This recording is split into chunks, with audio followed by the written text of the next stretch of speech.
Terima kasih kehadiran dari teman-teman semuanya, Bapak Ibu Saudara sekalian dari GKI Rungkut Asri, dari GKI Jember mungkin ada yang sudah bergabung, ada dari GKI Merisi, ada GKI Lampung bahkan yang jauh-jauh dari sana ya, bergabung juga untuk ingin ingin mendapatkan informasi dari Dr. Iswanto ini terkait jantung koroner.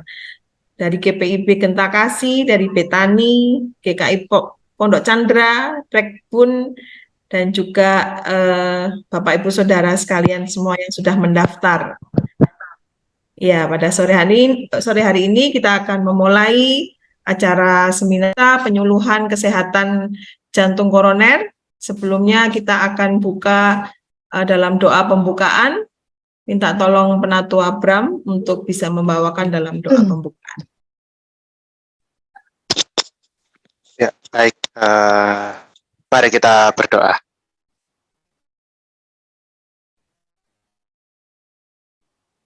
Tuhan, Bapa kami yang berada dalam kerajaan surga ya Tuhan, terima kasih ya Tuhan pada sore hari ini ya Tuhan, Engkau telah memberikan kami waktu dan kesempatan untuk bertemu melalui seminar pada sore hari ini ya Tuhan. Ya Tuhan, pada sore hari ini kami akan belajar tentang kesehatan jantung kami ya Tuhan yang akan disampaikan oleh Dr. Iswanto ya Tuhan. Ya Tuhan, kiranya Engkau menyertai kami semua sehingga apa yang kami dapatkan, apa yang kami terima pada sore hari ini dapat menjadi bekal yang berguna ya Tuhan bagi kami lepas pribadi, agar kami dapat senantiasa menjaga kesehatan yang telah Engkau berikan ya Tuhan. Terima kasih ya Tuhan, apabila pada saat sore hari ini ada teman-teman kami yang mungkin belum dapat bergabung, kiranya Engkau yang senantiasa menyertai Tuhan. Terima kasih ya Tuhan. Amin. Amin. Baik, terima kasih Penatu Abram sudah membawakan doa pembukaan. Bapak Ibu Saudara, nanti sebelum mungkin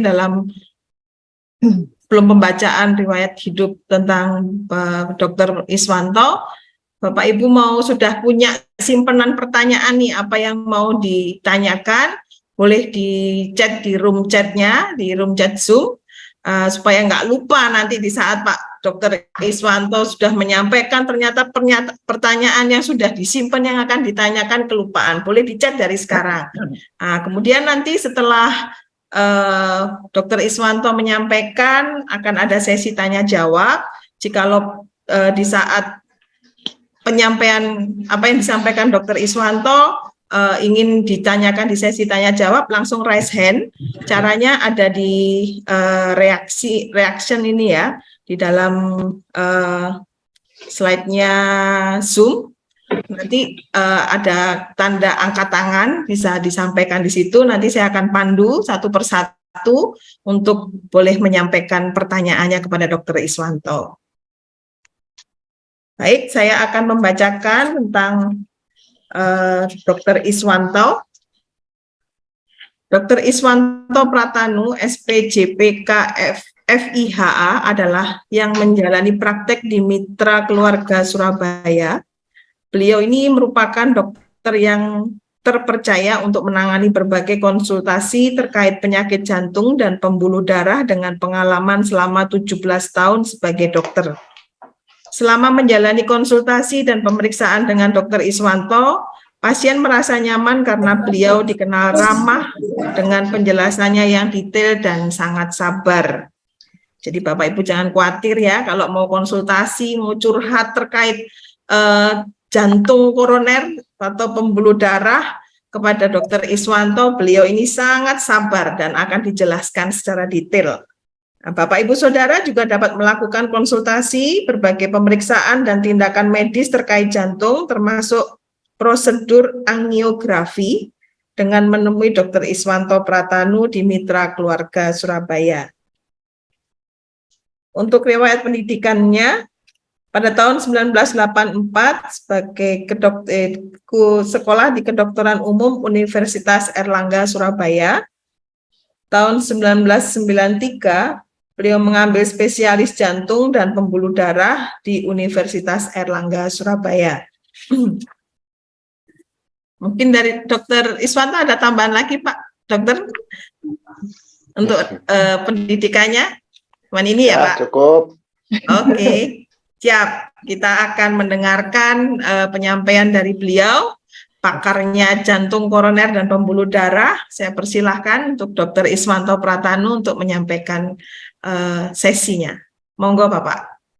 Ya, terima kasih para pendengar dari seluruh gereja jemaatnya yang ikut pada sore ini. Bisa share screen? Bisa, Pak.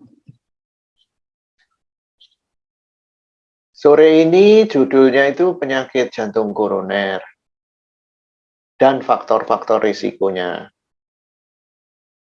Jadi nanti kalau ada pertanyaan mengenai ini, setelah selesai presentasi, bisa ditanyakan lewat moderator tadi ya. Slide selanjutnya.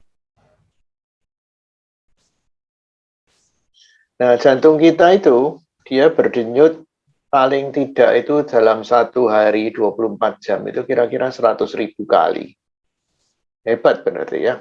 Dia nggak bisa berhenti, kalau berhenti orangnya mati. Secara kritikal benefitnya masuk karena dia hanya ditemukan di korektor pecah.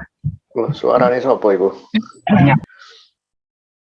Dari dalam orang itu usia 70 tahun, kira-kira dia berdenyut 2,5 miliar kali. Dan dia memompa sekitar 2.000 galon darah per 24 jam. Walaupun jantung kita itu kalau dia ukurannya normal, sehat, itu sebesar genggaman tangannya kita sendiri. Nah, itu ciptaan Tuhan kayak gitu hebatnya ya. Nah, slide macam penyakit jantung. Next ya, Dok. Ya. Ada beberapa penyakit jantung, yaitu antara lain, next slide. Oh, enggak, bentar.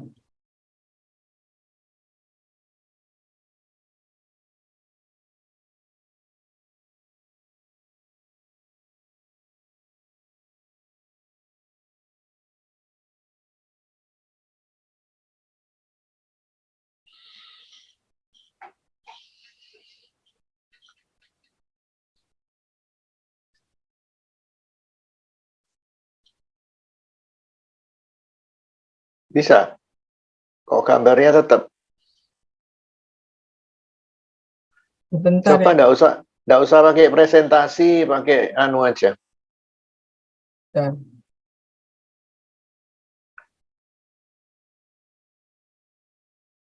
share. Ya, pakai ini aja, enggak usah dipresentasi. Oke, Dok. Jadi slide ketiga, coba. Slide ketiga ya. Jadi macamnya penyakit jantung itu bukan cuma penyakit jantung koroner. Ya, ada katupnya bisa sakit, ada yang bawaan lahir, ada juga yang otot jantungnya itu nggak bisa mompa, lemah gitu ya. Tapi hari ini kita cuma bicara penyakit jantung koroner. Slide, lanjut. Diklik bawahnya. Nah, pembuluh darah koroner itu adalah yang di tanda panah itu, ya, yang kecil itu, yang merah itu, ya. Dia kecil sekali sih, kira-kira diameternya itu sekitar 3 mili, paling besar 3,5 milimeter. Tapi dia yang memberikan aliran darah ke otot jantung setiap saat. Jadi dia tidak boleh ada gangguan aliran. Kalau dia ada gangguan aliran, maka pasokan oksigen lewat darah itu akan berkurang dan orangnya akan timbul keluhan. Keluhannya apa? Ya biasanya keluhannya karena kekurangan oksigen di otot jantungnya itu. Gitu ya. Slide. Nah ini gambarnya adalah seperti ini. Jadi kalau dia normal, gambar yang kiri atas itu, maka alirannya lancar. Kalau ada sempit, itu yang disebut plak itu, maka alirannya jumlah darahnya yang lewat berkurang. Kalau makin lama makin sempit, alirannya makin sedikit. Nah, sehingga orangnya kalau kerja sedikit aja, aliran darahnya itu nggak cukup, maka otot jantungnya kekurangan oksigen yang dibawa oleh darah itu. Jadi ada keluhan dia, keluhannya nyeri, nggak enak, panas dodonya gitu. Nah, bahkan kalau makin lama makin sempit sampai akhirnya buntu, dia terjadi serangan jantung. Yaitu gambar yang kanan bawah itu. Nah, serangan jantung ini kalau tidak cepat ditolong, dalam setengah jam sampai 2 jam ke atas, itu otot jantungnya tidak sembuh lagi jadi baik. Rusak dia. Gitu. Tidak bisa diganti lagi otot yang sehat. Slide.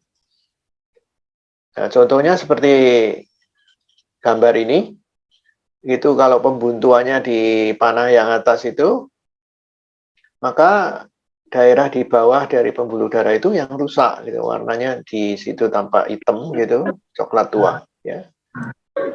Dan itu membuat jumlah otot jantung yang memompa menjadi berkurang, sehingga akhirnya orangnya bisa tidak sekuat sebelum dia serangan. Slide. Keluhannya apa? Keluhannya adalah nyeri dada.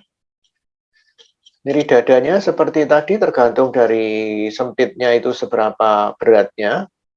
Kalau makin sempit, dia kerja sendiri, jalan sedikit, naik tangga 1 tingkat, mungkin sudah terasa. Atau dia emosi misalnya, atau dia kena hawa dingin, kayak di negara 4 musim gitu, atau dia terlalu banyak makan misalnya, kerja jantungnya kan lebih berat, nah itu dia akan ada keluhan.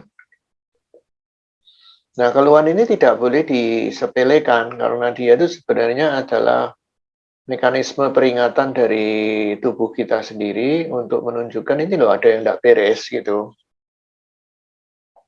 Nah, keluhan nyeri itu tidak selalu seperti gambar ini di depan dada itu, tidak selalu ya. Slide coba. Dia bisa macam-macam tempatnya. Bisa di tengah ya, bisa dinaik ke leher, bisa di bahu dan di tengah ya. Bisa menjalar sampai rahang, bisa di punggung juga ya. Jadi terutama bila ada nyeri seperti ini yang dihubungkan dengan 4E tadi, ada aktivitas fisik, emosi, terus hawa dingin dan sebagainya, itu harus cepat pergi ke dokter. Karena itu ada warning, ada peringatan dari tubuhnya kalau ada yang tidak beres di jantungnya. Ya. Jadi apa yang harus dilakukan dia? Slide. Dia harus ke rumah sakit. Kalau tidak ke rumah sakit, ngapain di rumah? Tidak bisa dilakukan apa-apa, wong pembuluh darahnya buntu. Ya. Tambah memperpanjang kesulitannya, karena kalau buntunya semakin lama tidak dilakukan tindakan, yang rusak ototnya semakin banyak. Sering pasien-pasien itu datang ke rumah sakit setelah besoknya. Jadi dia malam-malam jam 10, dadanya sakit, dia minum kopi, minum panadol, dipijeti. Besok aja ke rumah sakit, ini malam-malam kok ke rumah sakit. Nah, akhirnya terlalu lambat ya, sehingga kerusakan ototnya lebih luas. Jadi fungsi pompanya untuk selanjutnya itu tidak begitu baik. Ya. Slide. Nah, itu yang disebut saving ischemic time. Jadi jangan ditunda-tunda di rumah, karena begitu sampai di rumah sakit, pengobatan modern dari penyakit jantung koroner atau serangan jantung itu adalah segera membuka lagi pembuluh darah yang buntu itu. Ya. Apa caranya? Caranya adalah, next slide, bisa pakai obat ya, yaitu obat yang melarutkan bekuan darah, atau segera dilakukan pemasangan ring yang disebut angioplasti. Nah, operasi itu apabila penyakitnya berat sekali ya, dan penyempitannya banyak. Nah, itu akan cepat sekali mencegah kerusakan yang lebih luas. Nah, apabila dia ternyata hanya nyeri-nyeri saja, tapi tidak sampai terjadi serangan jantung sungguhan, seperti tadi baru warning sign aja, maka pemeriksaan lanjutannya adalah menentukan betul sempitnya banyak apa enggak, yaitu pemeriksaan angiografi koroner, itu pada slide selanjutnya. Caranya gimana pemeriksaan kateter itu loh ya, dokter-dokter sekarang bilang kateter. Ya. Slide. Yaitu caranya adalah lewat pembuluh darah di paha ya. Sekarang juga bisa di tangan kanan gitu, dekat pergelangan tangan. Kemudian pakai mesin di rumah sakit. Ini saya yang ngerjakan dulu di RKZ ini sudah tahun berapa, ini lama banget. Jadi di situ dilihat gambarnya bagaimana. Slide. Nah, ini gambarnya. Slide-nya ya. Gambar sebelah kiri itu gambar dari kateter itu yang di atas itu seperti garis lurus. Disemprot cairan kontras, maka kelihatan gambar dari pembuluh darahnya itu. Kalau bagus ya seperti yang di atas itu. Tapi di situ ada tanda panah putih. Nah itu kan hampir buntu toh. Kelihatan cuma tinggal satu rambut. Nah itu yang menyebabkan dia bisa serangan jantung. Nah gambar sebelah kanan itu dari sudut lain kita bisa lihat memang betul sempit banget itu. Kayak gini ini kira-kira 90% lebih sempitnya. Jadi lubangnya tinggal 10%. Ini yang menyebabkan pasokan dari oksigennya itu berkurang. Jadi orangnya ada keluhan. Slide. Terus kemudian dilebarkan, dipasang stent. Itu gambar bulatan hitam itu kelihatan gambar stent. Tapi yang kalau orang awam diberitahu oleh dokter biasanya ring gitu ya, dipasang ring. Nah itu ringnya di situ. Jadi ringnya itu bukan seperti cincin kawin gitu enggak ya, tapi seperti mirip per ballpoint gitu ya, kira-kira mesh ya, seperti mesh. Nah, gambar ini adalah ring yang belum dikembangkan. Jadi dipaskan di tempat yang sempit itu, terus dia dikembangkan. Slide. Nah, ini yang tadi, kalau diperbesar, bentuk dari ring itu seperti ini. Jadi dia bukan solid seperti logam kayak pipa gitu, enggak, tapi dia kayak ballpoint gitu ya, cabang-cabang gitu, mesh ya namanya. Nah, kita lihat kalau dia sudah dipasang seperti apa. Next slide ya. Nah, itu dikembangkan gambarnya. Yang gambar kiri itu seperti susis itu balon untuk mengembangkan ringnya tadi. Ya. Nah, sebelah kanan itu hasilnya. Hilang toh penyempitannya. Jadi gambarnya itu kelihatan pembuluh darahnya rata. Hampir sama besarnya dengan daerah yang atas dan bawahnya. Slide. Nah, ini adalah perbandingan sebelum dikerjakan sebelah kiri dan sesudah dikerjakan sebelah kanan. Itu tempatnya bedanya dipasang ringnya di daerah itu. Ya. Nah, prosesnya sih ya seperti itu saja, sudah selesai habis itu. Nah, sekarang mungkin timbul pertanyaan, ringnya itu dari apa gitu ya? Ringnya itu pada umumnya dari logam. Slide. Nah, ada yang zaman dulu itu dipakai logam itu saja tanpa dilapisi obat. Ya. Tapi sekarang itu sudah jarang dipakai. Sekarang yang dipakai adalah ring yang dengan obat. Kenapa kok pakai ring yang dengan obat? Karena obat yang ditempelkan di ringnya itu tadi, itu tujuannya mencegah supaya tempat yang dipasang ring itu tidak kembali sempit dalam waktu pendek. Dulu waktu belum diciptakan ring yang ada obatnya ini, pasien itu dalam 2 tahun, 3 tahun dia balik sempit lagi. Jadi tempat itu dipasang lagi, ditiup lagi gitu ya. Tapi dengan adanya obat ini, slide. Oh iya. Slide. Itu obatnya namanya sirolimus antara lain ya. Maka obat itu dia secara pakai mesin ya, dia dilapiskan di ring itu tadi. untuk mencegah pertumbuhan kembali penyempitan itu. Dan ini cukup berhasil. Ya, jadi dia bisa menurunkan angka kekambuhan dari tempat yang dipasang ring itu menjadi sekitar 2-4%. Kalau orangnya tidak punya diabetes. Ya. Tapi kalau orangnya punya diabetes, masih lebih tinggi daripada orang yang tidak punya diabetes, yaitu sekitar 7-10%. Jadi kalau ada 100 orang dipasang, kalau dia diabetes semua, maka 10% dia balik lagi tempat itu. Ya, oleh karena itu, penting pengontrolan faktor risiko setelah dipasang ring. Slide. Ini kita lihat perbandingannya. Zaman dulu ada ring yang namanya Taxus ini. Dia menunjukkan bahwa dengan obat itu, ring yang ada obatnya, itu maka angka kekambuhannya itu turun jadi sekitar 5% setengah itu. Jadi rata-rata 2-4%. Yang sekarang ini generasi ringnya sudah lebih bagus dari ini. Jadi angka kekambuhannya lebih rendah. Nah, kalau sudah dipasang ring, apa yang harus dilakukan oleh si pasien itu?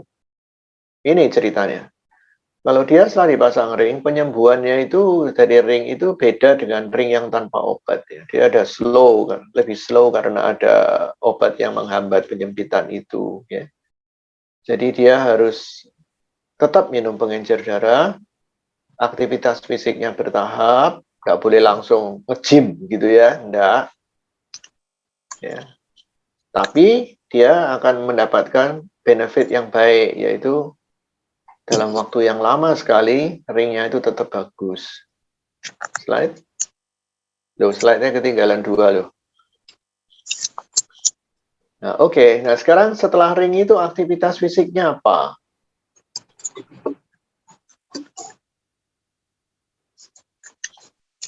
Mundur 1 slide-nya.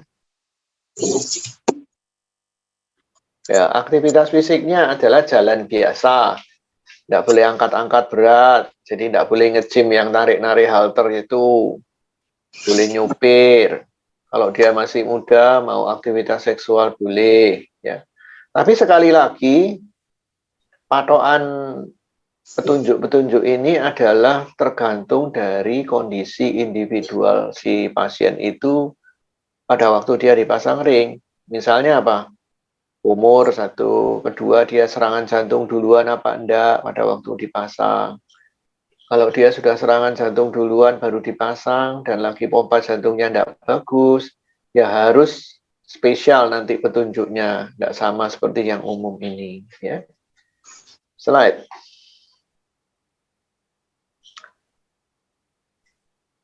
Olahraga kapan dia boleh? Kalau saya sih setelah 3 atau 6 bulan. Kenapa kok harus begitu walaupun sudah dipasang ring? Karena apa? Karena kalau zaman sekarang itu banyak orang yang dipasang ring yang ada obatnya, jadi ring yang tanpa obat itu sudah sangat jarang dipasang. Kan tadi di depan disebutkan kalau penyembuhannya slow, pelan-pelan ya. Jadi sel barunya itu meliputi seluruh stent itu sekitar 3 bulan.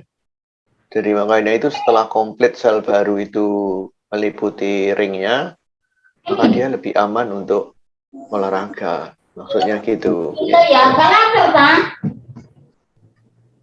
Slide. jantung sih ngomong. Ini. Iya kan Mestinya para pendengar di mute semua ya, jadi tidak ngaco ya. Di mute semua, jadi back sound-nya itu tidak ganggu. Nah, sekarang bagaimana mencegah dan mempertahankan hasil tindakannya? Slide. Halo. Nah, yaitu satu tadi disebutkan di depan. Faktor risiko yang dipunyai si penderita itu, pasien itu harus dikontrol baik-baik. Ada 4 faktor risiko besar yang harus dikontrol, yaitu diabetes mellitus, itu nomor 1 jahatnya. Nomor 2 itu kolesterol, trigliserid. Nomor 3 itu tekanan darah tinggi. Dan untuk laki-laki umumnya yaitu perokok. Itu dari dulu sampai sekarang masih tetap jadi 4 faktor yang berperanan. Nah, kalau dia juga sudah mengontrol faktor risiko, nomor 2 dia harus berobat teratur. Obatnya tidak bisa terus diberhentiin sendiri, diatur sendiri. Itu nanti jadi bumerang buat dia, ya. Kemudian gaya hidupnya itu dirubah. Ada olahraganya, walaupun ada batas-batasannya, ya, seperti tadi disebutkan. Dan ubah gaya hidup. Gaya hidupnya itu misalnya tadinya perokok, ya berhentilah rokoknya, ya. Kemudian makannya dikontrol, tidak semua disikat. Ya. Next slide. Check up itu penting, ya. Nah, screening kalau dia orang itu pasiennya itu belum pernah ketahuan dia penyakit jantung koroner, ya ada tes screening untuk tahu orang itu jantung koronernya sudah punya atau belum, yaitu dengan treadmill, itu paling gampang seperti gambar ini, ya. Nanti dari gambarnya treadmillnya itu normal apa enggak gitu. Kalau normal berarti ya dia oke lah, ya, belum punya penyakit jantung koroner. Slide. Jadi buat yang belum punya penyakit jantung koroner tapi punya faktor risiko yaitu 4 tadi, harus hati-hati. Kalau sudah punya sakit jantung koroner dan faktor risiko, harus lebih hati-hati lagi. Jadi kontrol, konsultasi, kemudian gaya hidupnya diatur seperti tadi. Ya, jadi ini mengenai penyakit jantung koroner. Saya masih punya waktu mungkin setengah jam. Kita bicara selanjutnya mengenai faktor risiko. Saya kira itu penting, ya. Slide. Faktor risiko ini sebenarnya adalah bukan penyakit jantung, tapi dia membuat penyempitan pembuluh darah jantung. Akibatnya itu. Jadi boleh dikata penyakit ini menyebabkan komplikasi yaitu penyakit jantung koroner. Slide.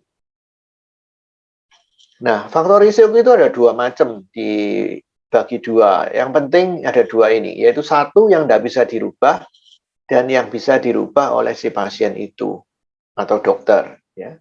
Yang tidak bisa dirubah itu adalah jenis kelamin, umur, dan sifat keturunan. Sifat keturunan ini cukup kuat. Ya. Jadi kalau misalkan saya punya pasien yang ayahnya mati serangan jantung, anaknya sudah dipasang ring, adiknya lagi sudah serangan jantung, terus kakaknya yang satu lagi itu dodonya sudah sakit. Nah, itu menunjukkan bahwa dalam keluarga itu faktor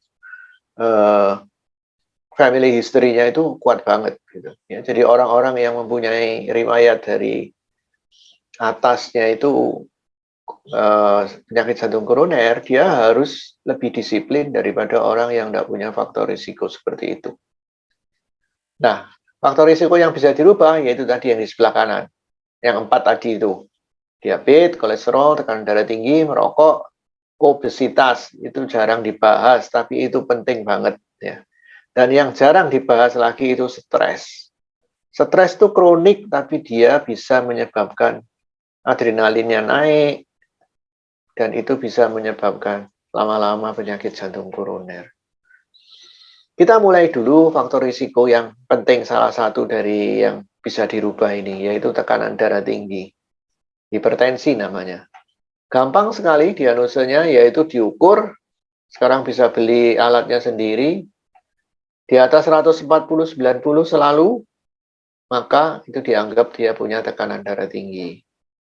Penyebabnya sebagian besar tidak diketahui. Makin tua makin tinggi. Kalau nggak diobati, pembuluh darahnya yang di ginjal, di otak, di mata, di jantung, itu kena korbannya karena tidak tahan dengan tekanan yang tinggi itu. Slide. Dan bahayanya kenapa? Karena 70-80% orang yang punya tekanan darah tinggi itu tidak punya keluhan. Kalau dia diperiksa tinggi, paling dia bilang ngeyel. Lu aku tidak ngerasa apa-apa ya. Gitu. Ya, biasanya gitu. Terus disuruh minum obat, tidak mau. Ya. Jadi 30% hanya keluhannya sakit kepala, pagi hari, lehernya tidak enak, gitu ya. Nah, kenapa kok gitu? Kan berarti ringan sakitnya. Enggak. Itu karena organ-organ tubuhnya masih bisa menahan tekanan darah yang tinggi tersebut, si pembuluh darahnya itu tadi. Tapi yang kita lihat, sampai kapan orang itu tahu pembuluh darahnya bisa bertahan? Gak ada yang tahu. Jadi akhirnya nanti tiba-tiba dia datang dengan stroke. Kalau pembuluh darah otaknya yang pecah. Atau serangan jantung. Kalau pembuluh darahnya yang buntu. Atau tahu-tahu kreatininnya naik jadi 3 gitu. Ya.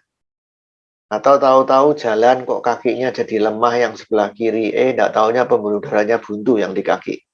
Nah, itu. Nah, apa kita mau nunggu sampai itu terjadi? Kan enggak. Ya. Dan kita juga tidak bisa tahu kapan pembuluh darah kita itu bertahan terhadap tekanan darah tinggi yang tidak diminumi obat. Ya kan? Tiap orang beda-beda kemampuannya. Slide. Nah, kalau dia tidak dikasihin obat, slide-nya, Bu.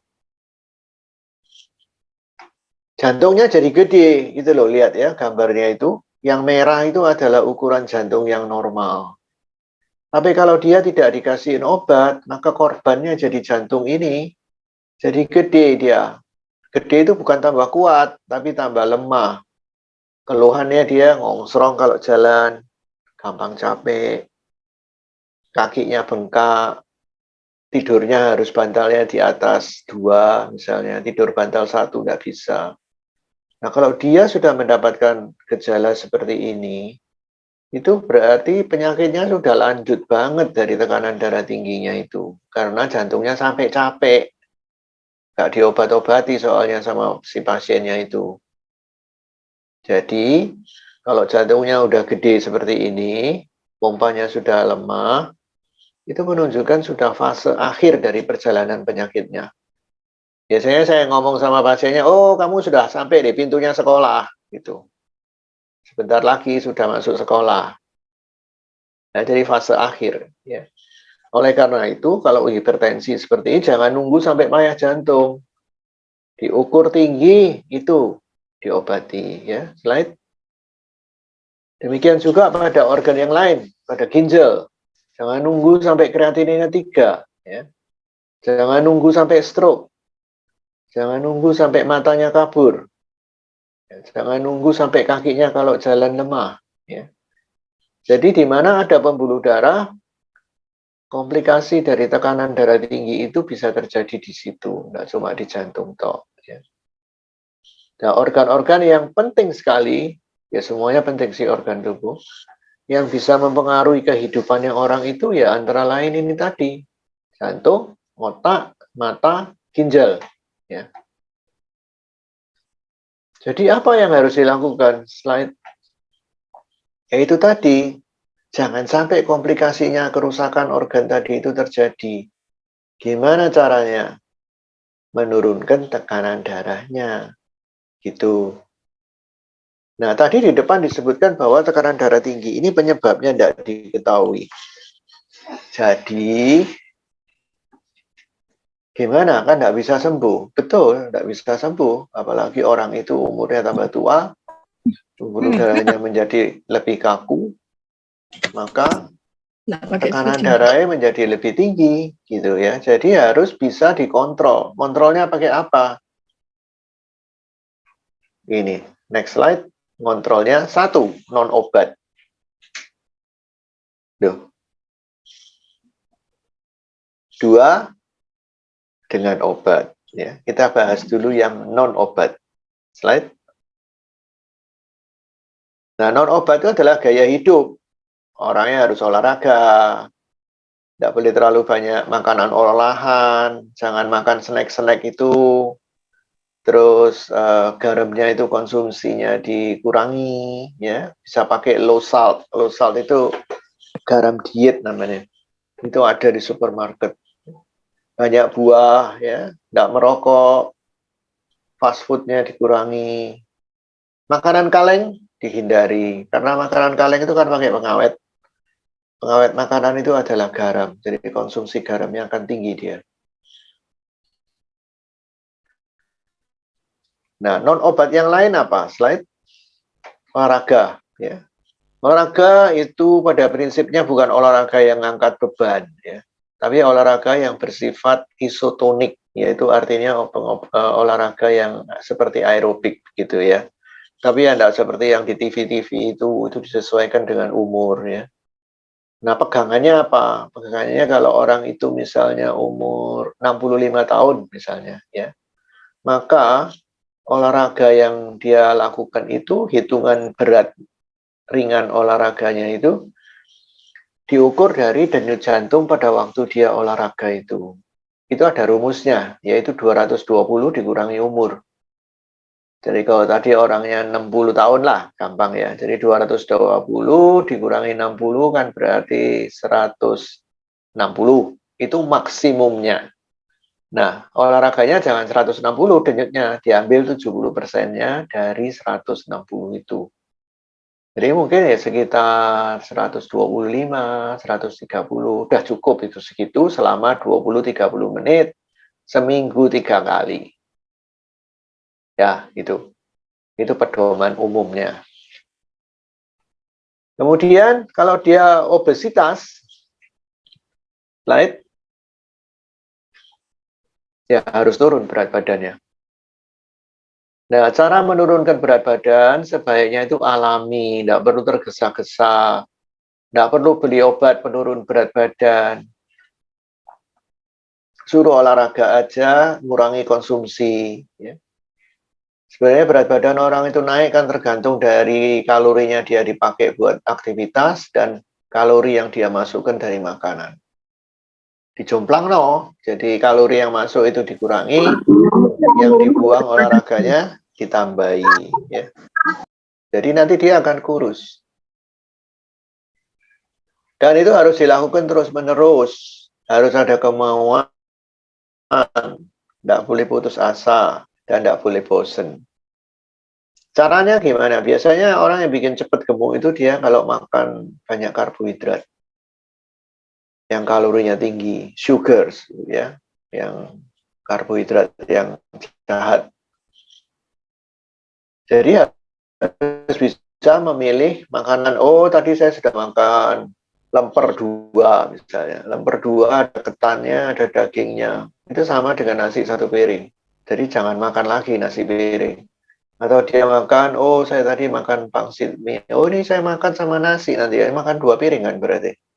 Ya, jadi harus tahu batas dari yang kita cukupkan untuk sehari-hari itu seberapa. Kalau enggak gitu ya enggak bisa kurus gitu ya. Jadi harus tahu bagaimana diet yang secukupnya. Jadi makan untuk hidup, bukan hidup untuk makan. Slide. Nah, ini yang sulit ditangani, yaitu stres. Ini adalah gambar dari di Amerika, waktu itu Twin Tower di New York yang dibom tahun 2001. Itu banyak orang yang stres ya, dan secara statistik setelah ada bencana semacam ini yang besar, itu selalu dalam 1 bulan sampai 3 bulan ke depan itu angka serangan jantungnya tinggi. Itu tadi salah satu efeknya adalah ini. Dari stres itu tadi. Jadi jangan dianggap stres, kalau ada yang stres cepat diselesaikan. Nah, kalau terapi tekanan darah tinggi tanpa obat ini tidak berhasil, tidak bisa mencapai nilai yang diinginkan, maka dia harus pakai obat. Nah, slide, obat ini pada prinsipnya karena penyakitnya tidak bisa disembuhkan, tapi dia bisa mengontrol. Jadi tekanan darahnya dibantu pakai obat turun sampai normal. Tapi itu bukan sembuh, tapi terkontrol. Jadi obatnya harus diminum terus. Sampai dia normal terus, minimal 2 tahun tetap normal, baru pelan-pelan dicoba dikurangi. Nah, yang ngurangi dokter loh, bukan pasiennya sendiri ya. Tapi bila dia bilang, oh aku minum obat terus nanti kupingku budak, nanti ginjalku rusak, untuk obat hipertensi tidak berlaku untuk itu. Ya, itu salah, pengertian yang salah. Justru kalau hipertensinya itu tidak diobati, tekanan yang tinggi itu yang merusak ginjalnya, seperti tadi diterangkan di depan. Ya. Nah, bosen aku minum obat. Nah, oleh karena itu, sekarang pabrik-pabrik itu punya obat yang cukup diminum sehari 1 kali. Jadi tidak bosen dia ya. Pokoknya pagi habis makan minum obat sudah selesai itu untuk sehidupnya sehari semalam. Itu mengenai tekanan darah tinggi. Sekarang kita masuk ke faktor risiko kedua yaitu kolesterol. Kolesterol itu jahat apa enggak? Kolesterol itu ada yang baik dan sebagian diperlukan oleh tubuh untuk bikin hormon. Hormon testosteron, enzim-enzim itu adalah kolesterol intinya ya. Jadi tidak harus serendah mungkin si kolesterol itu. Kalau tidak gitu hormonnya kita tidak bagus. Sel tubuhnya manusia itu intinya adalah kolesterol, dinding selnya. Ya, jadi tidak boleh sampai dianggap bahwa semua kolesterol itu jahat. Slide. Nah, kolesterol yang jahat itu adalah kolesterol yang merah ini, ya, gambarnya. Terutama yang dianggap paling jahat itu yang namanya LDL, gitu ya. Karena dia bisa merusak pembuluh darah.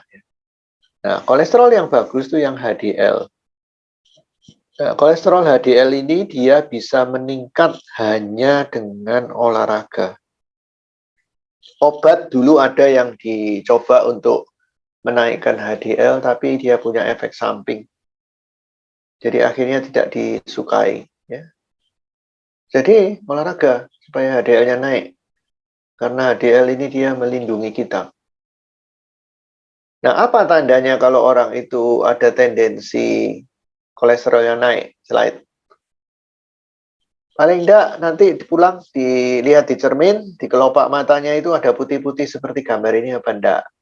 Terus kornea matanya itu ada lingkaran putih seperti ini apa enggak? Itu tanda dari orang itu ada gangguan metabolisme lemak.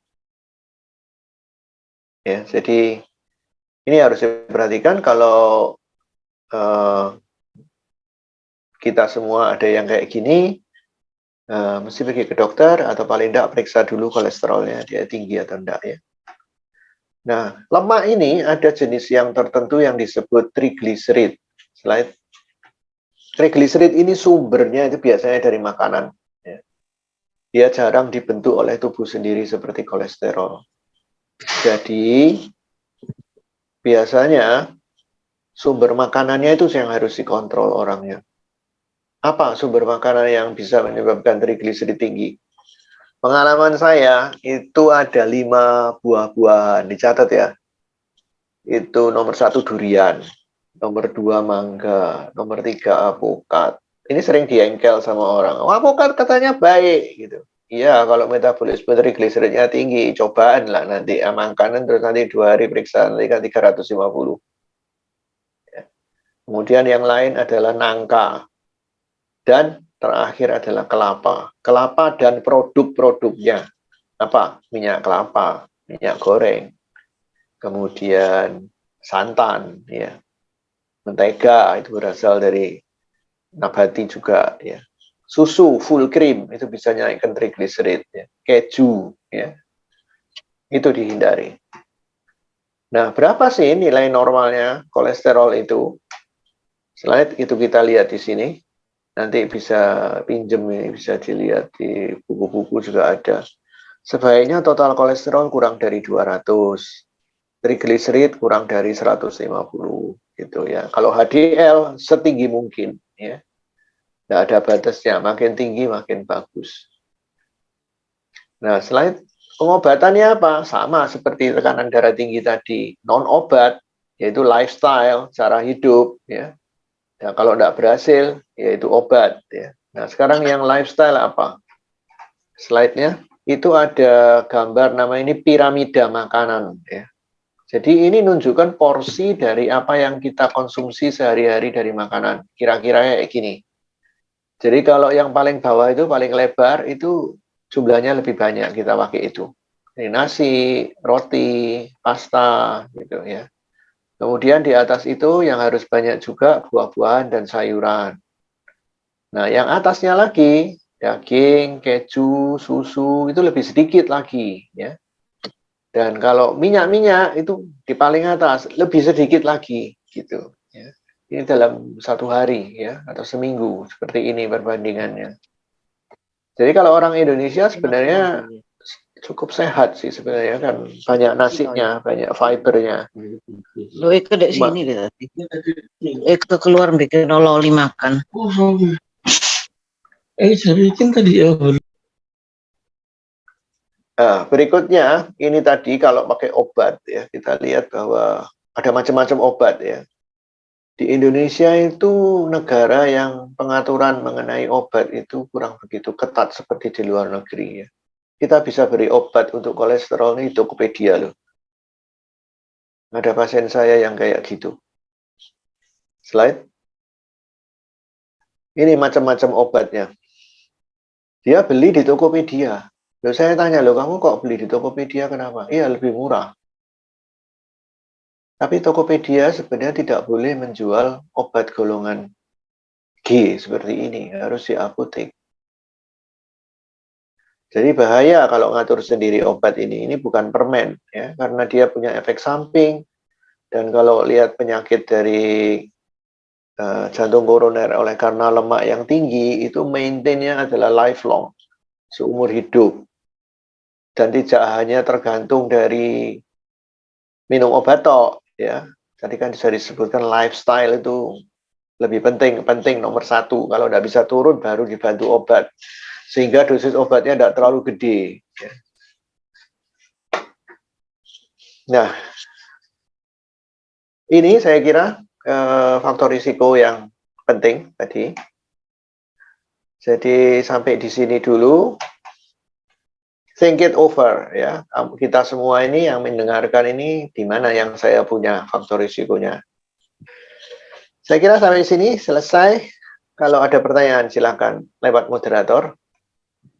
Baik, terima kasih Dr. Iswanto atas penyampaian tentang jantung dan pembuluh darah ini. Sungguh luar biasa kita mendapatkan informasi yang baru ya terkait kesehatan. Terkadang kita menyepelekan, ternyata itu membahayakan.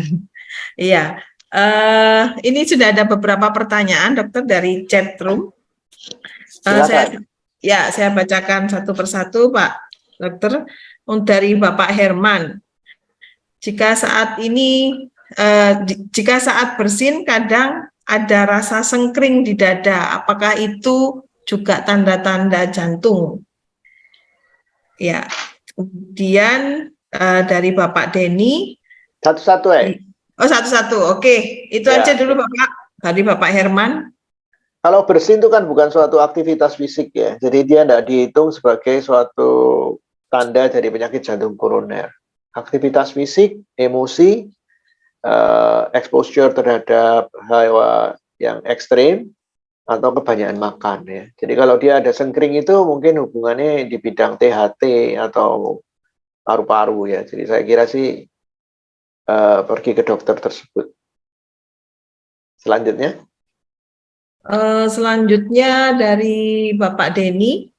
Beliau ini jantung bocor katup belakang sejak 2018. Kemudian yang ditanyakan makanan dan olahraga apa yang wajib dilakukan dan dihindari.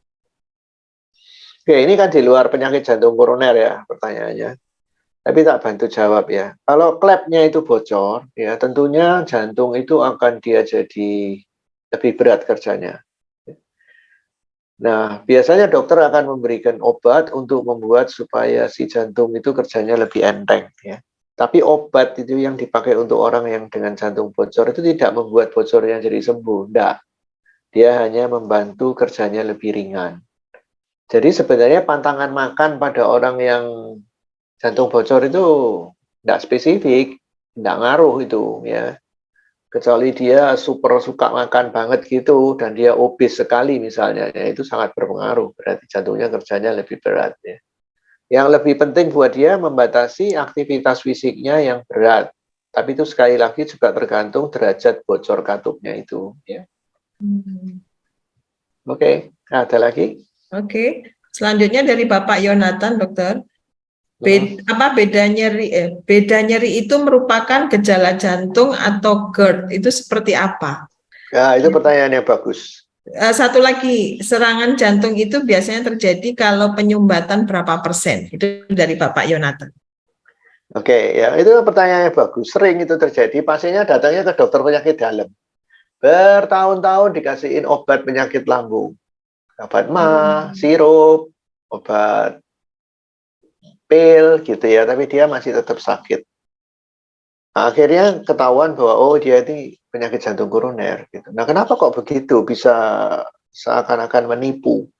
Yaitu karena syaraf dari saluran makanan ya, itu dan syaraf dari jantung itu sama. Jadi dia bisa seperti itu. Itu kan tadi gambarnya juga terlihat bahwa letak nyerinya bisa di mana-mana toh, gambar slide yang ke berapa tadi itu. Nah, itu bisa nipu. Nah, untuk itu kalau dia diberikan obat oleh dokter penyakit dalam misalnya atau dokter umum atau siapa mengenai obat mah tapi tidak waras-waras, pergilah ke dokter jantung, treadmill. Kelihatan enggak nanti gitu. Nah, dari treadmill nanti akan kelihatan. Nah, penyempitan yang bisa membuat dia serangan jantung itu adalah terjadi apabila aliran pembuluh darah koronernya itu mampet. Berarti buntunya 100%. Itu. Tapi kalau dia hanya nyeri-nyeri dada, itu biasanya terjadi pada penyempitan di atas 70%. Itu terjadi keluhan, yaitu apabila tadi pasokan oksigennya tidak mencukupi. Ya, jelas toh? Ya, ya. Selanjutnya dari Pak David ini Bapak, selama ini konsumsi amlodipin tiap hari sekali, kadang diminum sore hari karena pagi tidak sarapan.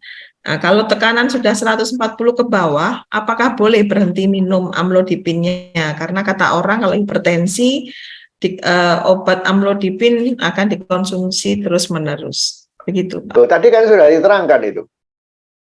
Ya toh?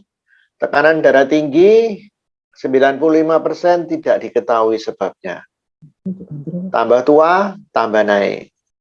Jadi kalau diminumin obat, dia jadi normal, itu bukan berarti sembuh, tapi terkontrol. Tadi slide-nya ada jelas di situ.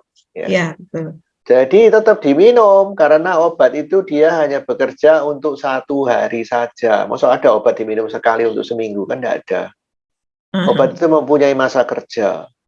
Seperti amlodipin kalau dia minum 5 mili, itu mungkin masa kerja obat itu hanya sekitar 12-18 jam. Dan sebaiknya diminum pada saat dia sedang aktif kerja. Ada orang yang kerjanya malam, jarang toh.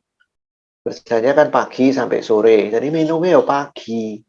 Untuk melindungi supaya pada waktu dia itu bekerja tidak terlalu tinggi. Gitu.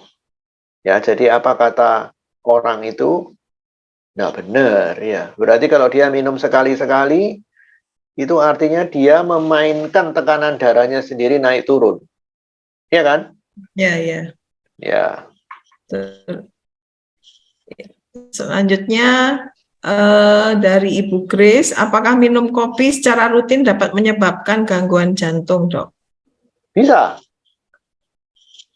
Orang itu ada yang mempunyai kepekaan sendiri-sendiri terhadap makanan atau minuman yang bisa mempengaruhi tubuhnya dia. Ya, contohnya kafein ya, kopi kan kafein ya. Kafein itu termasuk senyawa yang dia bisa merangsang sistem syaraf simpatiknya kita. Kalau orangnya itu peka, orangnya kan melek toh kalau minum kafein, ya. Nggak ngantuk lagi toh. Nah, jadi itu menunjukkan kan sistem syaraf simpatiknya dia diperbaiki, dari orangnya jadi alert, jadi waspada, nggak ngantuk, konsentrasinya jadi mungkin lebih baik gitu. Tapi kalau orangnya itu peka, efek dari syaraf simpati yang dirangsang itu nadinya jadi cepat, dia rasa deg-degan. Kalau dia lebih sensitif lagi, iramanya bisa loncat-loncat gitu. Jadi ada lagi yang tensinya lebih cepat naik gitu. Ya, jadi sebaiknya kalau dia sensitif ya dikurangi. Jangan minum kopi yang sungguhan, kopi bujuan aja. Contohnya apa? Kalau kopi sungguhan tuh Nescafe, kopi sungguhan, atau kopi hitam yang Arabica atau apa itu ya, itu yang benar-benar kopi, jadi itu efek kafeinnya tinggi. Tapi kalau kopi bujuan itu ya golongannya kayak Indomie, Indo Cafe Mix, nah, itu isinya jagung.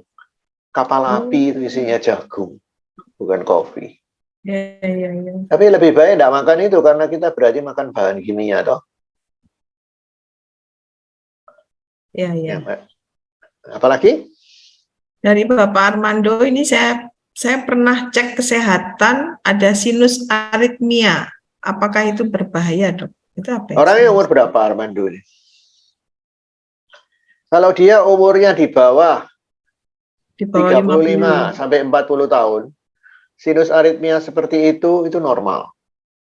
Jadi yang disebut sinus aritmia itu sebenarnya adalah irama jantungnya dia itu naik turun gitu ya, lebih cepat, lebih lambat sesuai nafasnya dia. Jadi kalau dia tarik nafas lebih cepat sedikit, kalau dia buang nafas lebih lambat sedikit, itu normal untuk orang muda. Tapi kalau dia umur 65, lebih baik periksa. Membahayakan. Catatan. Kita cari itu normal apa juga apa enggak. Iya, iya. Oke, dari DRA Buana Dewi, mulai tekanan darah berapa harus menggunakan obat anti hipertensi, Dok? Nah, itu gini, targetnya itu kan kalau tekanan darah normal itu kan di bawah 140/90 ya. Kalau dia tanpa obat, dicek beberapa kali selalu 100 di atas 140/90, enggak sampai 180 misalnya, dia bisa coba non obat dulu. Jadi olahraga, turunkan berat badan, dietnya dikontrol seperti gambar-gambar tadi itu.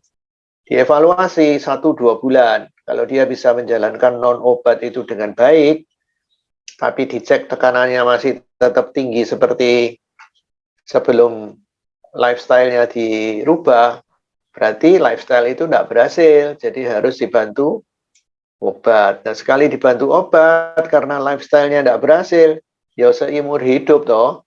Ya. Nah, targetnya berapa? Targetnya ya menurunkan si tekanan darah itu di bawah nilai batas dia tinggi. Jadi kalau bisa biasanya kontrolannya itu petunjuk dari panduan itu sekitar 130/85 itu targetnya. Ya, ya, ya. Oke. Dari Pak Heru, minta pencerahan obat dengan arahan dokter setelah 4 tahun melakukan operasi bypass. Dapatkah dikurangi dosis obatnya? Oke, kalau orang itu sudah operasi bypass, ya, itu berarti seperti tadi gambar yang saya sebutkan tadi, bypass koroner, ya, itu sebenarnya adalah terapi terakhir dari penyakit jantung koronernya. Itu kalau menurut saya. Ya. Kenapa kok begitu? Berarti dia penyempitannya banyak. Tidak bisa dilakukan pemasangan ring ataupun hanya dengan minum obat. Nah, apabila orang itu sudah dilakukan operasi bypass, itu bukan berarti dia bebas merdeka jadi muda lagi, sehat walafiat sampai umur 90 tahun. Enggak, ya. Kenapa kok gitu? Karena bypass yang dipasang pada jantungnya itu membypass penyempitan yang ada di koronernya. Tapi penyempitannya dia tetap tidak diapa-apain sama dokternya. Dia cuma nambahi pembuluh darah seperti gambar tadi loh. Tadi kan ada gambar bypass. Iya, iya, betul. Itu dipakai pembuluh darah lain untuk melewati penyempitan itu, dia nyambung di bawahnya yang sehat gitu. Ya. Nah, tapi pembuluh darah bypass yang dipasang pada pasien itu kan dari tubuhnya dia sendiri toh, yang mempunyai sifat, membawa sifat penyakit faktor risikonya dia. Nah, dia punya diabetes, itu masih tetap berpengaruh pada hasil operasinya.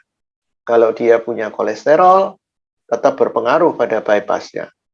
Kalau dia punya darah tinggi, tetap berpengaruh terhadap hasil bypassnya. Nah, itu sebabnya orang kalau sudah dioperasi bypass, justru dia harus sadar bahwa ini adalah terapi terakhir buat koroner saya. Jadi saya harus ngeman-ngeman hasil bypass ini selama mungkin sampai nanti saya disuruh pulang oleh Tuhan. Ya toh? Ya, Nah, ya. berapa rata-rata orang di bypass itu bypassnya masih awet bagus? 10 sampai 15 tahun kemudian. Kalau dia nakal, merasa sehat, makan sembarang, 5 tahun buntu deh. Apalagi kalau ada diabetes. Walaupun tidak ada keluhan. Itu tadi sebabnya. Cara berpikirnya seperti itu. Jadi tidak boleh dikurangi obatnya. Karena dia punya diabetes, ya apa? Obatnya kan, diabetesnya kan tambah rusak terus. Jadi hasil bypassnya menjadi lebih pendek awetnya. Iya kan? Ya, ya. Logik toh keteranganku. Betul. Oleh karena itu, saya tidak terlalu suka kalau orang itu umurnya masih agak muda sudah di bypass. Kecuali kalau itu memang urgent, harus sungguhan tidak bisa dilakukan tindakan lain selain bypass. Karena itu tadi, umur dari baiknya bypass itu ada waktunya. Jadi nanti kalau misalkan dia dioperasi sekitar umur, saya punya pasien ya, dioperasi sekitar umur 45 tahun. Menurut saya sih itu tidak terlalu benar. Operasinya di luar Indonesia, yang kamu tahu orang sini paling sering pergi ke sana itu. 3 tahun kemudian dia balik dengan keluhan, bypassnya buntu. Terus saya bilang, ya memang kamu belum waktunya di bypass. Akhirnya pembuluh darahmu yang asli lebih bagus dari bypassnya, jadi akhirnya yang menang pembuluh darahmu yang asli gitu. Terus baru nurut, oh iya, nah gitu dipasang ring. Ya, dipasang ring. Gitu. Jadi itu sebabnya kalau orang dipasang terlalu muda, dia 10-15 tahun kemudian dia dapat problem baru, yaitu sempit dari bypassnya dan sempit dari pembuluh darah aslinya. Lebih nemen dari sebelumnya. Lebih sorot dokter yang ngopeni. Gitu. Jadi sebaiknya diperbaiki pakai pembuluh darah asli punya Tuhan dulu diperbaiki, yang itu natural anatominya. Baru nanti deket-deket misalkan umur 75, umur 70, penyempitannya lagi nemen, nah itu baru bypass sekali seumur hidupnya. Loh, enak toh? Hemat toh? Gitu caranya. Ada pasien saya, dia diabetes lama 30 tahun. Dia datang ke saya waktu itu umur 65-an PE. Serangan jantung. Saya pasang ring 1. Itu kejadiannya tahun 2008 tidak salah. Terus dia tahun 2019 dia serangan jantung lagi. Tapi nggak sampai rusak benar. Saya kateter ulang. Ada satu sempit lagi di sebelah kanan. Sedangkan yang saya pasang 2008 setelah 11 tahun kemudian tanpa bypass. Berarti saya bisa mengundurkan bypassnya dia 11 tahun. Tak pasang satu lagi di sebelah kanan. Kemarin dia nyeri lagi waktu berenang. Di kateter ulang ternyata ada tambahan beberapa penyempitan. Ya, karena itu tadi dia diabetes kan. Walaupun dia itu sudah pintar sekali kontrol gulanya. Nah, sekarang dia umurnya sudah 78 tahun. Jadi saya bisa mengundurkan kebutuhannya dia bypass mulai tahun 2008 sampai 2023. Berapa tahun tuh? 15 tahun. 15 tahun. Iya toh, berarti dia mempunyai keuntungan untuk tidak re-bypass 15 tahun. Ngerti nggak maksudnya? Jadi dia tidak dilakukan operasi pada saat umurnya lebih muda. Dia dioperasi sekarang, umur 78. Sekali untuk seumur hidupnya yang masih bisa baik sampai 15 tahun lagi. Loh, enak toh? Benar nggak? Bisa ngerti logikanya saya? Paham, Pak. Nah, gitu. Jadi kalau orang kamu disuruh operasi sama dokter umur masih 53, jauh gelem, delok se perlu apa enggak gitu ya. Aneh-anehan. Saya dokter sing operasi ya dia butuh duit. Nanti dilihat 10 tahun wis kok balik aku mana tak operasi mana gitu loh ya ojo toh. Ya. Kita melakukan sesuatu kan yang terbaik buat pasien, bukan buat dokter ya. Betul. Oke, ada pertanyaan Oke. lagi? Ini tadi Pak Haryadi kayaknya tadi angkat tangan, adakah yang ditanyakan? ada. Mungkin singkat aja ya untuk yang menyampaikan. Terima kasih. Selamat sore, Dok.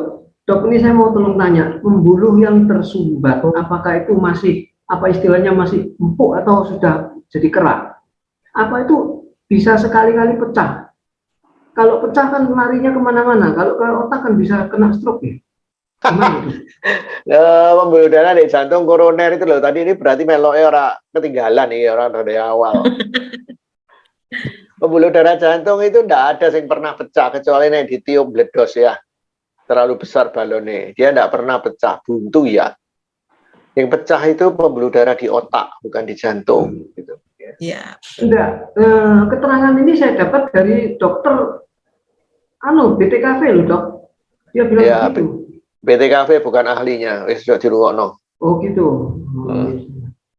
Ya, terima kasih, Dok. Ya. Oke. Terima kasih. Pak Heru, ada yang ditanyakan? Silakan Pak Heru. Ya, Bu Suni, saya tanya Bu Suni. dokter. Ya. Saya 70 tahun. Habis ini Pak Yanuar.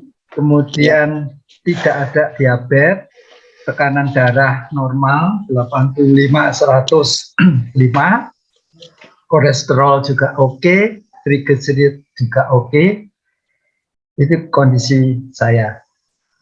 Cuma tadi dijelaskan pada tahapan terakhir ini bahwa bypass itu cuma dilakukan 1 kali dalam hidup kita.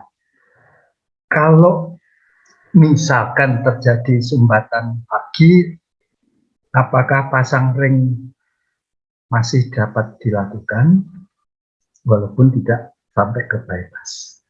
Terima kasih, dokter. Ya, kalau Bapak tidak punya tekanan darah tinggi, tidak punya diabetes, tidak punya kolesterol, berarti kan belum punya sakit jantung koroner. Ya, itu dites dulu, ada tidak penyakit jantung koronernya. Kalau tidak ada ya senang toh. Gitu. Nah, misalkan pada usia segitu terus ternyata terbukti ada penyempitan yang mengganggu, yang mengancam serangan jantung. Kalau tidak terlalu kompleks, ya, misalkan cuma 1 atau 2 sempit gitu, dan dilihat dari kateterisasi itu pembuluh darahnya cukup, kualitasnya masih cukup bagus, ukurannya bagus, kita bisa pasang ring dengan hasil jangka panjangnya baik, gitu. Jadi tidak selalu harus bypass. Itu jawabannya.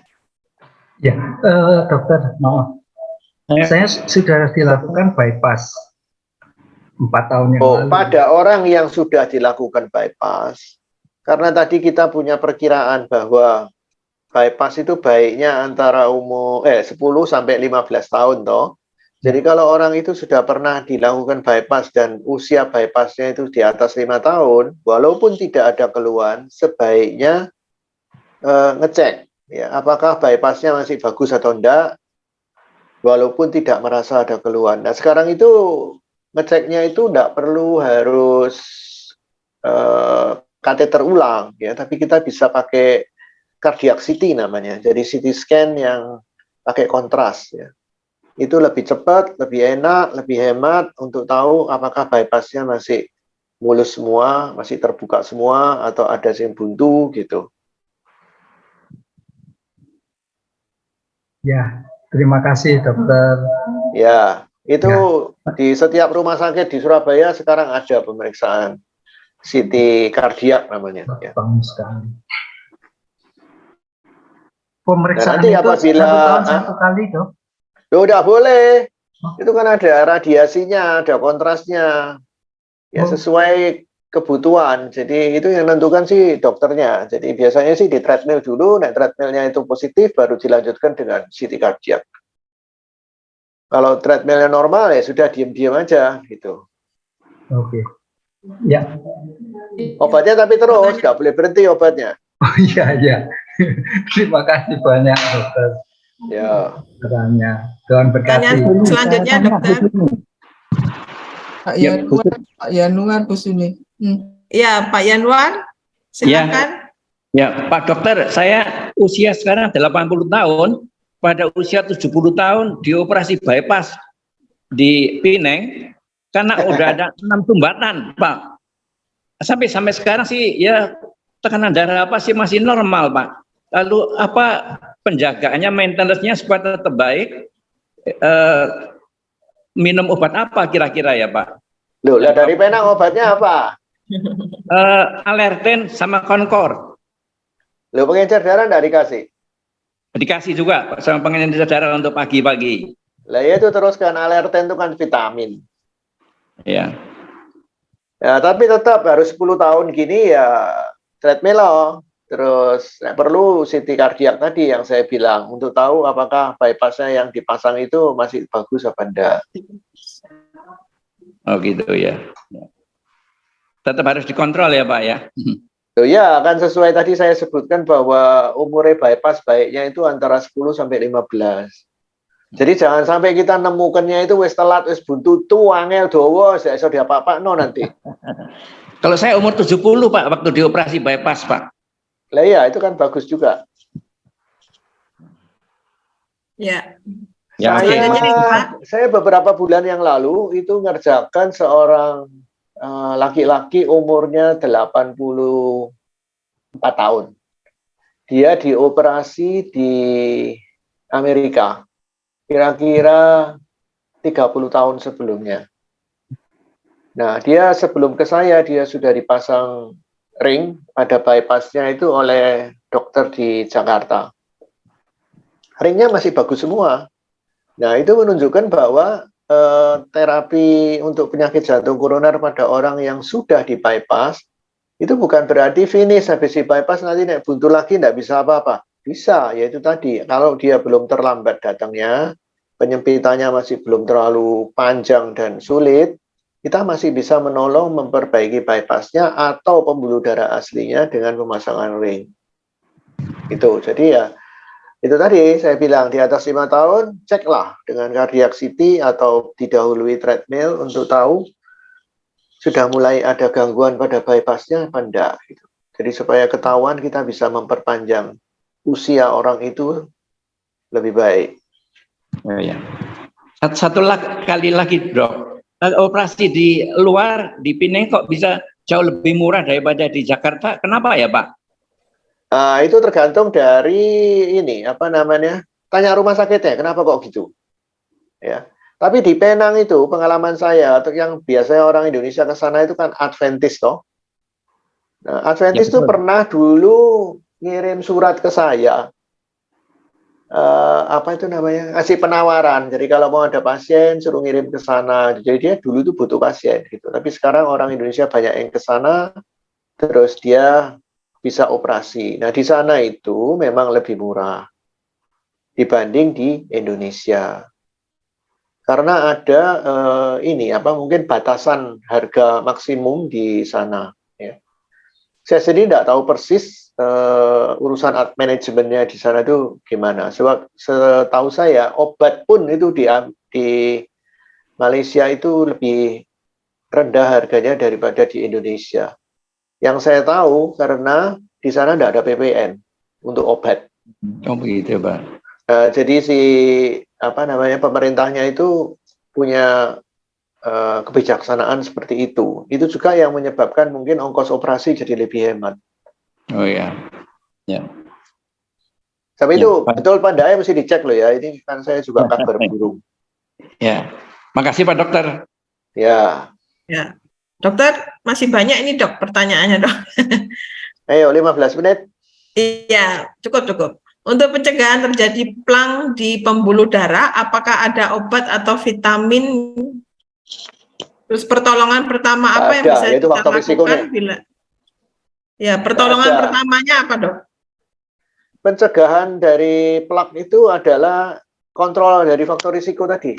4 itu. Itu harus dijalankan setiap hari. 4E tadi ya dok? Kontrol dari tekanan darah tinggi, kontrol dari apa namanya diabetes, kontrol dari kolesterol, stop merokok, itu dilakukan. Iya. Kemudian Ini lagi dari Ibu Susan. Kalau saya dada kiri nyeri, apa itu tanda sakit jantung, terutama kalau dari tidur mau bangun sakit sekali, Dok? Oh ya, itu ya tulang-tulang sama otot-otot. Suruh pergi ke dokter fisioterapi lah. Oke, berarti bukan jantungnya bisa jadi ya, Dok ya? Ya, bukan. Tidak spesifik keluhan yang seperti itu. Kemudian pertanyaan selanjutnya Pak Ferry. Jika konsumsi obat darah tinggi satu merek dalam jangka waktu yang lama, apakah bisa menyebabkan pembengkakan jantung, Dok? Loh, ya enggak Atau toh. harus ganti Ya dokter? balik toh. Cara berpikirnya terbalik toh. Justru obat darah tinggi itu kalau diminum, dia mencegah komplikasi dari gagal jantung karena obat hipertensinya itu tidak diminum, kan gitu. Jadi kalau tekanan darah tinggi tidak diobati, lama-lama kan jantungnya gede. Ya tidak mungkin toh kalau obatnya itu bisa menambah jantungnya jadi tambah parah, kan ya enggak toh, terbalik toh berpikirnya. Justru dia mencegah komplikasi pembesaran jantung. Oke. Ya. Dari Ibu Yuni, suami saya sudah bypass beberapa bulan lalu di cardioscan. Ternyata paramedisnya kurang mahir dan hasilnya tidak jelas, sehingga dilakukan ulang. Tadi dijelaskan ada radioaktifnya. Kalau diulang seperti ini, apakah tidak membahayakan, Dok? Itu tadi ya, misalkan kardiak, ini kan CT kardiak tadi yang saya sebutkan tadi toh ya. Jadi DE habis di bypass, kemudian dilakukan CT kardiak.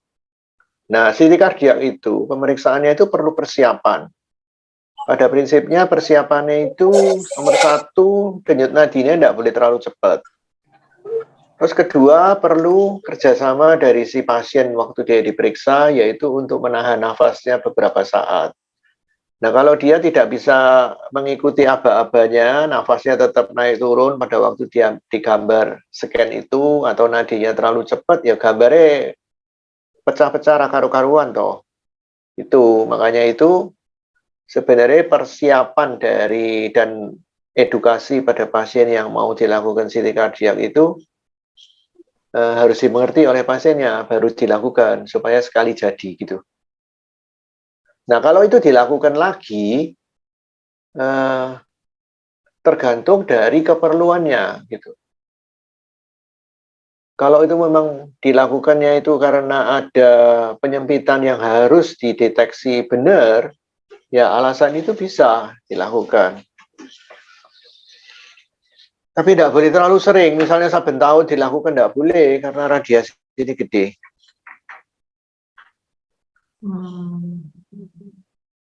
Apalagi?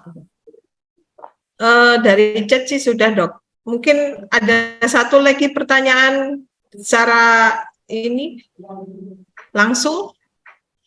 Satu aja, masih ada waktu 3 menit.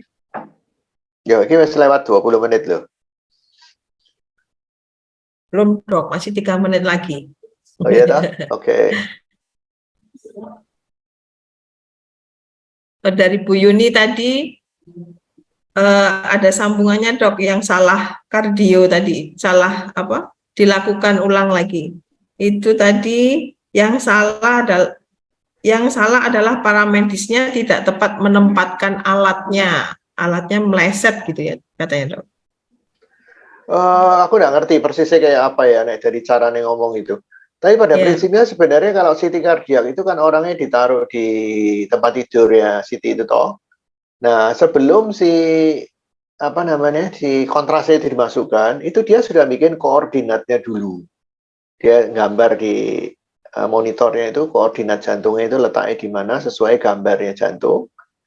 Terus setelah itu dimasukkan si kontrasnya itu. Nah, pada waktu dimasukkan kontrasnya, orangnya disuruh tahan nafas. Nanti ada apa-apanya, tarik nafas, tahan, gitu, tahan terus, terus nanti dia bilang, boleh nafas lagi, nah baru boleh nafas lagi. Nah, kalau itu tidak diikuti, gambarnya putus-putus karena nafasnya goyang, gitu. Jadinya nggak jelas ya, Dok. Ya, jadi kita tidak bisa mendapatkan gambar yang mulus gitu. Oke, oke. Jadi interpretasinya meragukan akhirnya. Yap. Satu lagi terakhir, Dok. DSA. DSA itu apa perlu, Dok, untuk menjaga kesehatan? DSA itu sebenarnya kan singkatan dari Digital Subtraction Angiography. Itu sebenarnya kayak orang bikin kateterisasi, tapi itu dipakai untuk melihat pembuluh darah dari kepala, leher sampai kepala. Gitu. Nah, itu bukan terapi, itu untuk diagnosa. Jadi kayak kateterisasi. Jadi dia bukan untuk menjaga kesehatan. Wong itu cara untuk mendiagnosa kok, seperti kateterisasi kok, untuk lihat ada penyempitan enggak di pembuluh darah otak, ada aneurisma di pembuluh darah otak, ada AVM di situ apa enggak gitu ya. Cuman ya itu tadi, ini kan korban reklame toh, pertanyaan kayak gini.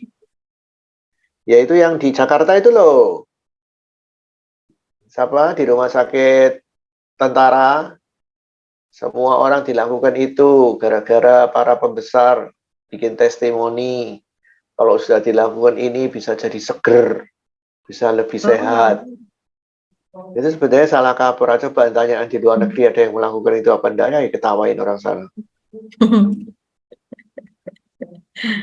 Iya, iya, iya. Oke, Dok. Terima kasih banyak untuk penyampaiannya. Ya. Dan tanya jawabnya sudah terjawab dengan puas. Kita semua sudah sedikit paham tentang jantung, koroner, dan pembuluh darah tadi. Ya, dan pesan saya jangan gampang disimpang siurkan ya oleh berita-berita yang dari grup WA ya. Katanya itu ya, dilihat dari literatur yang benar, itu memang betul seperti itu apa enggak ya. Sudah gitu kita diombang-ambingkan oleh pengertian yang belum tentu betul. Ya, dan pastinya harus konsultasi ke pakarnya ya, Dok ya. Langsung ke Dokter Iswanto Pratanu. Enggak, itu kan jenenge reklame, enggak usah. Dokter jantung kan banyak, terus buku itu banyak. YouTube kalau bisa mencari channel yang bagus, yang jujur, itu berguna ya. Bisa lihat di situ. Ya. Nggak usah ke saya. Cuman kalau di medsos kan banyak kan kita nggak tahu ya, Dok. Untuk yang tadi yang dokter sampaikan jujur, yang benar-benar itu kan takutnya ya itu tadi kena simpang siur lagi tadi. Ya pokoknya ngomongnya muluk-muluk, menonjolkan diri sendiri, wes ojo reken, itu pasti gak bener ya. Siap. Oke, baik, terima kasih. Terima kasih, selamat sore. Ya, atas penyampaiannya, selamat sore. Untuk selanjutnya tadi terlewat untuk sambutan dari ketua acara, sekalian ucapan terima kasih dan juga penyampaian piagam. Silahkan Ibu Ketua Acara, Ibu Tosca. Ya, selamat malam Bapak Ibu dan saudara sekalian. Kami dari Komisi Kesaksian dan Pelayanan mengucapkan terima kasih untuk kehadiran Bapak Ibu dan saudara sekalian dalam penyuluhan kesehatan kami. Dan kami juga terima kasih buat Dr. Iswanto Pratanu yang bersedia sebagai narasumber dari penyuluhan kesehatan kami. Juga ini akan saya share untuk dari Majelis Jemaat sebagai ucapan terima kasih kami diberikan kepada Pak Dokter. Piagam ucapan terima kasih dari Majelis Jemaat kepada Dr. Iswanto sebagai pembicara dalam penyuluhan kesehatan penyakit jantung, koroner, dan faktor resikonya. Nanti akan kami kirimkan, Dok. Ya, makasih ya. Terima kasih. Ya, silakan Bu Suni. Ya, terima kasih Bu Tosca. Kita ada di penghujung acara. Kita sebelum doa penutup akan foto bersama. Silakan buka kameranya masing-masing supaya kita bisa terdokumentasi dengan baik. untuk wajah Bapak Ibu yang hadir pada malam hari ini. Ada beberapa tamu yang dari jauh, ada GKI dari Temanggung juga tadi saya lihat, GKI dari Lampung. Mungkin bisa buka kameranya.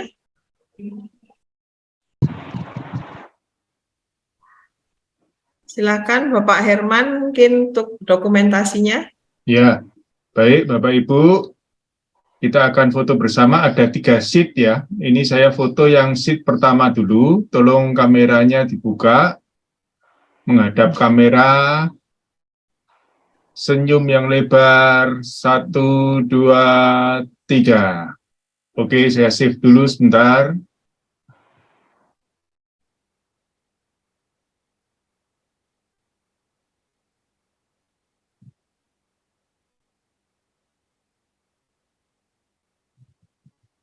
Ya, sekarang sheet kedua.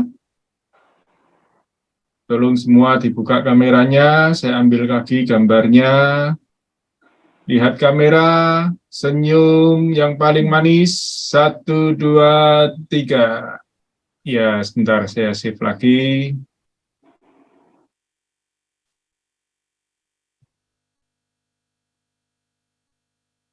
Sekarang sheet ketiga. Oh, cuma 2 sheet ternyata. Ya, sudah berarti. Sudah. Baik, terima kasih Pak Herman. Kita sudah didokumentasikan dengan baik. Kita foto bersama dengan pakarnya jantung, Dr. Iswanto Pratanu. Kita akan tutup pertemuan kita pada malam hari ini. Kita tutup dalam doa dibawakan oleh Ibu Filia, silahkan. Baik, Bapak Ibu, semuanya mari kita berdoa untuk menutup acara ini. Tuhan Yesus, terima kasih atas segala berkat-Mu Tuhan, sehingga kami bisa berkumpul, bisa bersama-sama menyelenggarakan acara penyuluhan tentang kesehatan jantung ini Tuhan.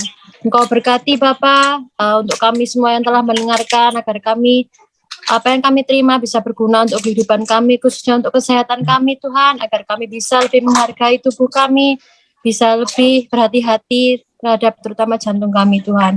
Engkau juga berkati untuk Bapak Dr. Iswanto yang bersedia membawa materinya Tuhan. Engkau berkati beliau, berkati kesehatannya, pekerjaannya, dan keluarganya. Semua Engkau berkati Bapak, sehingga beliau bisa juga terus untuk berkarya. Terima kasih Tuhan, sebentar kami akan menutup acara ini dan beraktivitas kembali, Engkau sertai kami. Terima kasih Tuhan Yesus, hanya di dalam nama Tuhan kami berdoa, haleluya, amin.